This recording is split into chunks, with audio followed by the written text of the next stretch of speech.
మనం తినే బియ్యం అయ్యప్పకు చూపించాలి, ఇవే నేను తింటున్నానని. అక్కడ తీసుకెళ్ళి ఆ డిబ్బీలో పోసేయాలి. కొంచెం బియ్యం తీసుకొచ్చి మనం వండుకోవాలి. వదిలే అటుగా. అది నేతికాయ. ఇందాక చెప్పాను కదా, కాయ కొడితే నెయ్యి స్వామి మీదకి, టెంకాయ అగ్నిలోకి.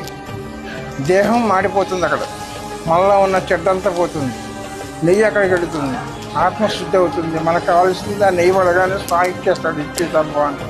ఇది మాదిగారి రత్నమ్మ, అయ్యప్ప చేసుకోబోయే భార్యకి ఇచ్చేది జాకెట్ ముక్క. ఆవిడికి ఎలాగో పెళ్లి లేదు, ఎంతోమందికి పెళ్లి చేయడానికి ఒక సిద్ధపడింది. ఇది గణపతి కిట్టు, హోమానికి వాడుకునే కిట్ ఇది. నెక్స్ట్ 2 కాయలు. ఒకటి అమ్మవారి చుట్టూ తిప్పేది. కన్యస్వామిగా వచ్చాను, నా కోరిక నెరవేరింది అని చెప్పేసి చుట్టూ తిప్పేసి ఈశాన్యానికి వదిలేరు. ఇట్లా యువతలకు వచ్చేసినప్పుడు 18 మెట్ల దగ్గర పునర్దర్శన ప్రాప్తి వస్తుంది. ఈ సంవత్సరం అంతా మాల వేసుకున్నా నాకు మంచి జరిగింది, జరగాలి. నెక్స్ట్ సంవత్సరం మళ్ళీ వేసుకుంటా అని పాడితే స్వామి కనపడాలి, బాగుంటాడు. ఓకే అమ్మ, బియ్యం ఏంటి?